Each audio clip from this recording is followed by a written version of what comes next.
Hi and welcome back to Wishing You Well podcast. My name's Laura Seymour. We've got the incredible and talented Tracy Locke with us today. Thanks very much for coming in. And you're from Serenity Clinic in West Kirby, aren't you? I am, yes. So I'm going to pass over to yourself in a minute. You can introduce yourself and talk to us about the benefits of your, like the guru of skin, I guess. But you do a lot of other amazing therapies at Serenity Clinic. And you're one of the longest established clinics on the Wirral, is that right? Yeah, we are. Yes, yeah. So you're a bit of a professional, aren't you, Tracy? Let's be honest. Perfectionist, probably. Yeah.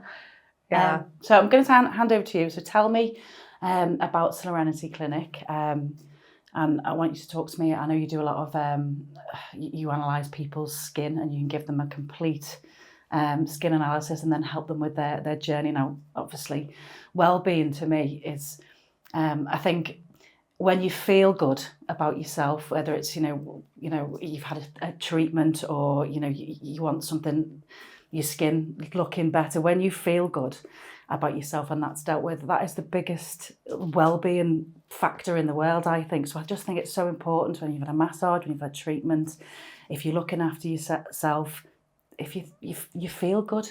So I think you provide such an amazing service, and that's what well-being is all about for me. So tell us about some of your services and what you specialise in, I suppose, and what makes Serenity Clinic different from everybody else. I think for me, I've always been driven to try and help people with the skin. Having somebody that really suffered quite badly with acne back in the day, when literally you were lucky if you were, I'm not saying you were lucky, but you were given an antibiotic, oxytetracycline or something like that had its problems. And so from that point of view, I've always been driven to find out what can I do more, to help people with the skin. And I always take my role as just to impart advice for that individual, and it's always individual, and that is key. People walk in, and I know sometimes it's overwhelming, and I always say to my team, it's a big step for somebody to come in here to walk through that door, and it literally is a big step. But it is one of those things that it's overwhelming for people, and it's really that array of skincare is our toolkit. So we have to have the best things in our toolkit to assist people, and it might be that from that range, that from that range. But yeah, it's my main thing, I think, is to impart my advice. People can go home and do what they like with it. They needn't come back. We only have to look at your skin to know that you know what you're doing, Tracy. And I think that's a really important thing that you touched on, as we used to go to our GP, if we, as a teenager, if we were suffering acne, or I've suffered with rosacea over the few years. I don't know whether that's a hormone change. I'm sure you can tell me all about it. But I think, it's so hard to get doctor's appointments now. So I think it's really important to get that message out to people that they can come in and talk to you. And I think sometimes, they might not be aware of that they can come in, sit down and do a huge skin analysis with you, and then you can actually help and keep on helping them with treatment, and it's what you love doing. So they need to be coming in and chatting to you. Absolutely passionate about it. I think as well, most of our client base is word of mouth now, which is the best, because people come in, they feel they know you straight away, so there isn't that barrier. And if people are coming in with major concerns that affects their ability to get up for the morning, sometimes go to work, affects their confidence. And that's the worst thing in the world, as a woman as well. Absolutely it is, and so that's nice to be able to help people, but I never underestimate what a step it is for some people to come in, and to keep that simplistic as well, and the advice that we give, and to sit them down and listen.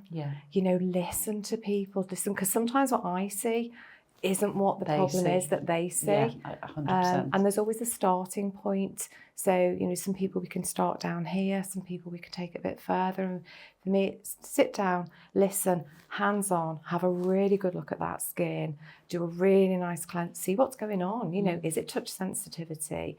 Is it a bit of underlying rosacea, which actually a lot of people have and don't realise, and certain things can be triggers. Unfortunately for us women, there are certain times in our lives when we're more liable to actually see these reoccurring rosacea issues. Can be hereditary, but there's a lot that we can do, and very simple steps we can put into place to be able to manage that symptom. You can never get rid of it. It might always be underlying. I actually get it on my nose, so I can look like Rudolph. The cold affects I'm all right there. Lovely. Yeah, I just started getting it. Yeah. So but it's manageable, so you wouldn't know. So I need to come in and have a serious chat with you. We'll have a little look, peel it all back and break it down. Yeah, I think people realise as well, it doesn't have to be a complicated home care regime or come into clinic and live with us for goodness knows how long.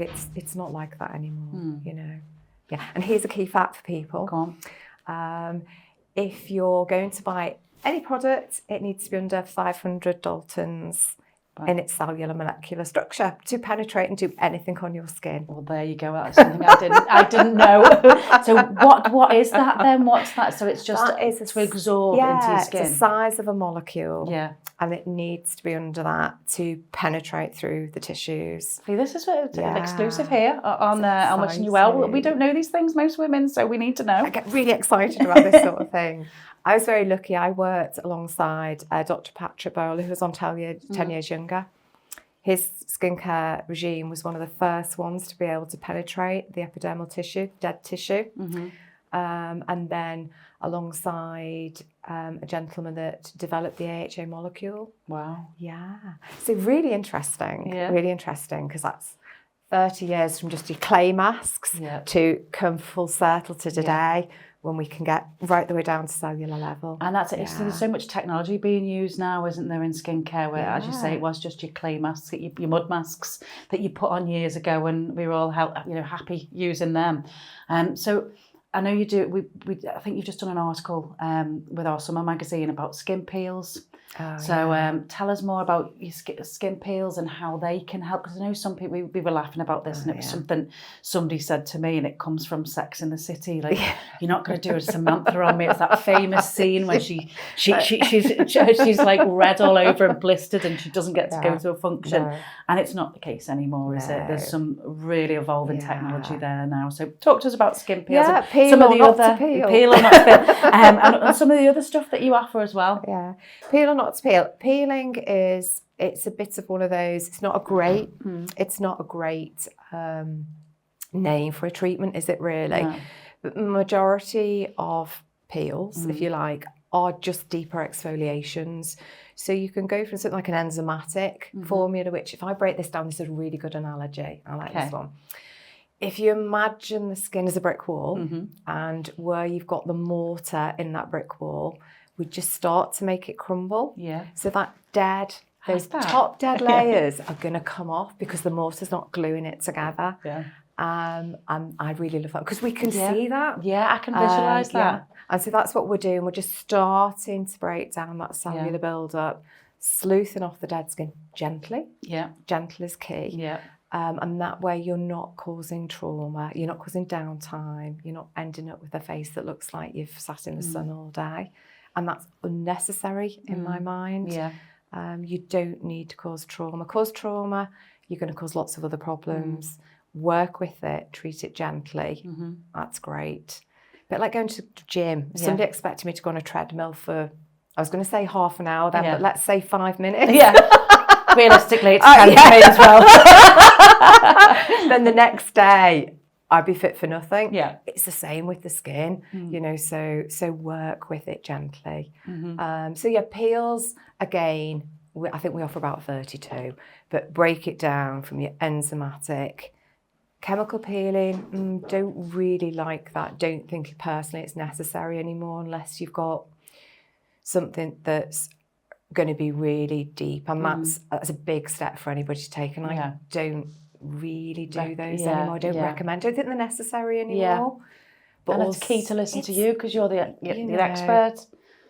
Yeah, I'm just honest. Sometimes too honest. No, and I think that's dead important, because we live in a society now where kids are buying stuff on Yeah. TikTok, you know, all social medias. You know, you look at a lipstick and that's it. You get 10, 20 thrown at you, skin products.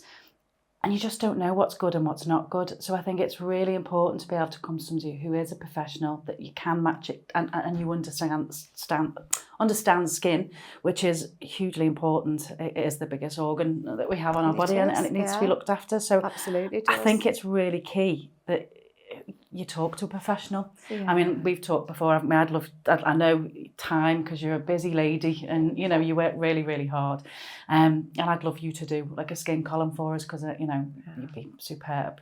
But I think it's important because you do know what you're talking about, and there's so many angles out there now, and people are just promoting stuff, and they might not necessarily be okay for all types of skin. I remember I don't know whether I'll be allowed to mention it, but there was a product that I had a few years ago, and it was a big craze, and I think that's what actually damaged my skin, because I put it on and it had a lot of chemicals in, and I use a lot of natural stuff, and I think it was just too chemical, and it was only a tiny little thing, and I just tried it. They gave me a couple of samples. That was the worst thing I ever did, just trying things and not listening to somebody that, again, knew what they were talking about. I think this is a concern that I see more of now, because there's sort of fads, and you have people promoting. I have to say, I didn't even know what one of these was before today. Can I just say? It's all right. I'm still learning. I'm still learning. Don't do tech, and I don't look at an awful lot online.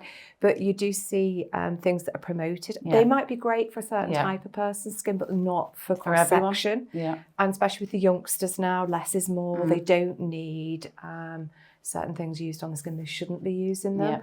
And unfortunately, in every profession, you'll get people pushing stuff that might be a fad that they shouldn't really be doing. I have no qualms with saying to prospective clients, you've booked in for this, but this is not the treatment for you, or I won't treat you for that, because that is not that's why we love correct, you know, for you.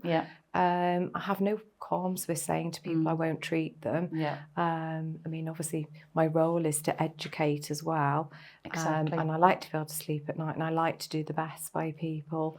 So not everybody that comes to see me will want to go down the route that maybe I've advised, but they might like to do part of it, or they might like to go, and I always think, go away, think about it, it's a big step. But yeah, unfortunately, I do see a lot of people that come through the door now that have had things done that they shouldn't have had done, and it has compromised the lipid mantle of their skin. Really? And our first thing to do, and that's when people get redness, touch sensitivity, stinging irritation, and you know straight when they say, I can only use so-and-so, my skin's really sensitive. Well, actually, something has normally happened to cause that. And what is that normally? Is it lipid mantle? It's what, sorry? It's the lipid mantle of the skin. Right. So another one of my allergies. I like it. If you think of the skin as having a cling film over it, and that cling film has had holes put in it. So when you apply anything at all to the skin, it's where those holes, the permeability of the skin is too open. So it goes in and the skin will shout at you. And it just needs that lipid mantle, you know, sort of healing, if you like. You know, that's the best way to describe it. And there's certain things that people shouldn't be using when that's happened, and we have to rebuild it. But it's normally been stripped because of something that's been used on it, or something that they've had done that they shouldn't have had done. And a lot of things out there are very strong, and you know, you'll see on packaging now, this is this percent, that's that percent. Actually, that doesn't mean an awful lot to people, because that percentage, at what time has that been taken? Is that when it touches the skin? Is that when it's penetrating through the skin? Is that when it was made? So actually, by the time you open that and use it, oxidization takes place. So I don't really hold with all these percentages on things, because sometimes they don't actually always mean what it says on the bottle. And that's why a professional will know exactly what they've got on their shelf, and they'll know the amount of active products that's entering your skin, and they'll be able to do your treatment plan around that. You know, and that's what's so important, really. And it takes time to build that up on some clients, you know, but they're not living with you these days. You can say, you know what, take that, slot that into what you're doing now. Come back and see me in a month. You know, I'm at the end of the phone, if anything, you know, so you're not sure. And that's what it's all about, really. Yeah. You know. That's brilliant. And we touched on, I think, talking about skin and with teenagers where you go your doctor years ago and you'd get a tablet to help you sort the skin. I think it's important to start off that good practice now with her. I mean, I've got a teenage daughter, she's got beautiful skin, but you know yourself, you can have breakouts, or so I think it's really important as well to educate mums and daughters and sons, you know, from an early age, that it's not about just buying this stuff willy-nilly, that you do really need to look after your skin, and maybe it's always best to come in and have a chat with you if there's something that's flaring up. I think that's really sad, because we've all been there, haven't we? And having been somebody that had severe acne in her late teens, early 20s, and right the way through really to my mid-20s, it's very easy to go and just purchase something yourself where it sort of says it's for spots or whatever, but sometimes you're exacerbating a problem. Yeah. Because you're popping that on and it's causing overstimulation. So, you know, sort of that gland then starts to throw out more oil. Yeah. Instead of just literally taking it back to basics, pH balanced product, you know, you're just using to wash the face a couple of times a day. You know, leave it at that. Although, can I just say SPF is paramount? Yeah, okay. And I hear that all the time. I've never used to use it, but I insist. SPF, 50, right, okay, got it on everything now. And I only heard recently, so I've always put it on my face. Well, when I say always put it on my face, last few years put it on my face, I'm getting older. But something like, you should be putting it on your neck. I was like that. And here, and I was like, oh, I didn't think about that. So only last 12 months been like using it here as well. So I didn't know, but it's just educating people, isn't it, and getting that message out there, because it's not something you always do. It's a lot easier now than it was 30 years ago. I can imagine. So really, when you used to say to people, you really need this. Oh no, I only use that if I go on holiday. Yeah. You know, and actually they were quite thick and chalky. Yeah. So you know, they weren't easy to use then, but those people that did use them are reaping the benefits now. Yeah. And they are great now, you know, sort of using oxide. Some stories of it, girl, you throw me out. Yeah. I used to use on my skin in my 20s, baby oil on the roof. So no, it is important, and we're becoming more and more aware of being able to look after it. In terms of products, what do you use any particular products? I know sometimes you might have, I don't know if it's true, but I've heard like clinics having just like these treatments, and they're only you can only get them in your. What products do you use, or what would you recommend? Again, different for every individual. It's different for every individual, and what you're actually looking to underpin or build up. I really research my product lines, and they change over the years because manufacturing changes. You know, the molecule sizes change. Vitamin C is quite a buzzy word at the moment, isn't it? And what people don't remember is that's been used for over 20 years, sorbic acid, but the consistence of it and the molecular structure of it now, and also keeping it active for longer, because it's an antioxidant. You know, the minute the air touches it, it's a bit like the old, you know, the apple on the side. It starts to oxidize, and also the molecule used to be quite big, so when you applied it to the skin would it would flush. And that's changed now. But again, some leading brands don't change as quick as others. You know, it's expensive. Research is expensive. So I'm constantly researching what's going on. A lot of companies, both skincare and equipment, just reinvent the wheel. A lot of them will have 4 or 5 products that are absolutely awesome, but the rest actually not great. It's pretty standard. So I'm always looking into that and reading white papers and speaking to people that manufacture these ingredients. I mean, I could have a lovely branding clinic that would have all our logos on, or my name, or Serenity's name, but actually anybody can do that. So those products aren't always the best. They're great because marketing-wise. And they're great for you as a business. Absolutely. But for me, my passion is still, I want to see great results with my client's skin, and that's what excites me. So I need to be able to go to my trolley or my shelf and get what they need. I've got something there that's going to fit that box for that individual. So what I have in has been really had a lot of time spent on research because reps are great, but they're trying to sell you a product. You have to do your own research. And I want the best on my shelf. Because that'll only reflect bad on you, and to be in business as long as you have and have the wonderful reputation that you have, that obviously, you know, we can tell that you do that. Yeah.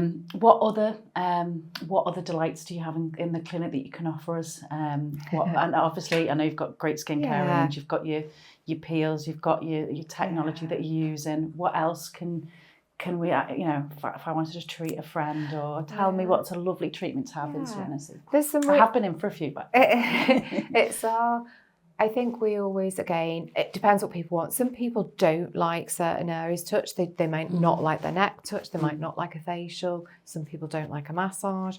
So again, that's crazy that because I can't get my head around those type of people. I'm like, massage right now. Just do it.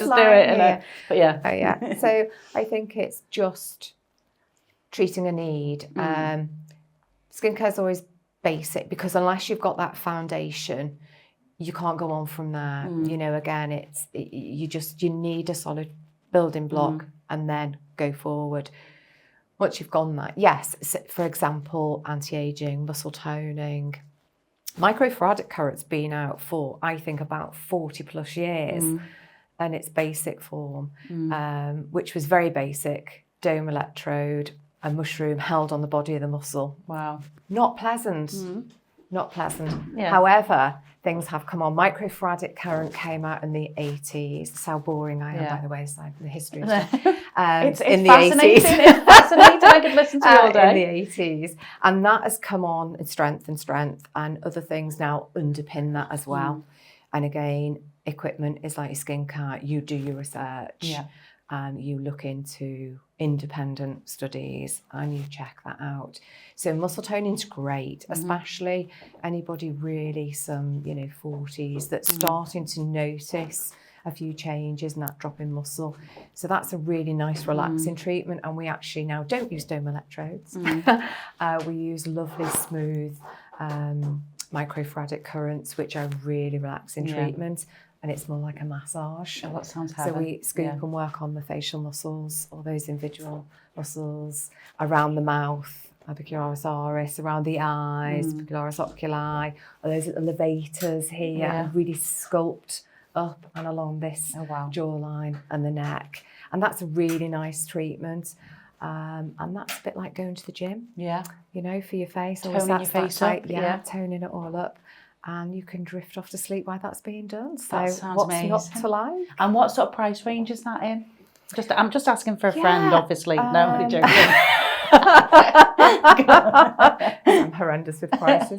I think that starts about £75. So that's a reasonable, starts £75. But again, very honest with this one, that is a course of treatments. You can have one if you maybe got a special occasion, give you a bit of a glow, a bit of a lift.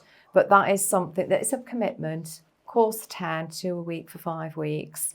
And then it is a monthly top up because it's a bit like if you stop going to the gym, you might get saggy butt. Yeah, that's it. So we lose that jaw and neck. And then from there, sculpting, radio frequency. Do you use red light therapy? That seems to be a buzz everywhere now. This makes me laugh. Okay. When somebody comes in, this new LED treatment? Yeah. Only been out 28 years. Yeah, well, we had a gentleman that's using it in his clinic for sort of wellness. Full body. Benefit, full body stuff. And it was chromotherapy. And he was saying it's been used in orthodontics for 40 odd years. So he was saying the same thing. Yes, now let me get this right. It would have been Omnilux and Dermalux. So Omnilux that was out first. So LED light therapy, I've got 4 of those in clinic and I've used them for 28 years. That's hilarious. So it's not a new thing. It's not a new thing. Just the buzzword. But isn't it lovely? It's lovely. It's gone mainstream. It is lovely, I love to sort of see this stuff that comes in and now everybody can utilise it, everybody knows about it. It makes my job a lot easier than trying to explain what it is, because obviously everybody used to think it was the sunlight, and yet, no, it's not UVA, it's not UVB. No, it's not sunbed. It's not. And is there a sense, because I was, my nieces have all, I think my daughter, my nieces, they've got these masks, you know, like the one off Bond, where it looks like, are they any good, or are they like just... Do your research. Or what, is there a difference in strength? Yeah, absolutely. It needs to be so many lumens per little light to actually be able to penetrate. That's why I was asking. And stimulate at cellular level the mitochondria, the batteries in our cells and things. So yes, and again, I don't know about those because they're not professional ones that I deal with. But I think, again, do your research. You need your white papers on those. Oh gosh, what are, you know. And obviously, they're never going to be as strong as the professional one. However, how great to be able to use them at home now. But yeah, do your research, have a look at your white papers, and what's not to love about them? You know, available to everybody. That's great, isn't it? Brilliant. And is there any skin well-being tip that you would share, a personal one, or what you say to clients? Is there anything you'd say, this is a must? SPF, yeah, I've already said it. And have you got a particular well-being tip? I always ask everybody, like mine was drink more water. Another one that I think lately, I always get up and put a dance tune on in the morning. Not even a dance tune, just a tune that makes me happy. I've got like my playlist, and if I put that on in the morning, have a little bit of a bop while I'm getting my teeth done, it just changes my mood. Is there any well-being tip that you've got that you can share with us today? Smile. It is. Smile. Yeah, somebody that's sort of maybe a bit snappy. You don't know what's going on in their life. Exactly. Be kind. Be kind. Yeah, be kind. Brilliant. And is there anything else that we haven't covered today that you wanted to mention today? Not that I can think of. Loads I could sit here and rabbit on about for a long time, but no, no, not at all. Oh, well, thank you so much for coming on. I really appreciate it. It's been absolutely lovely talking to you. I know. Thank you so much. Cheers. Thanks, Tracy. Thank you.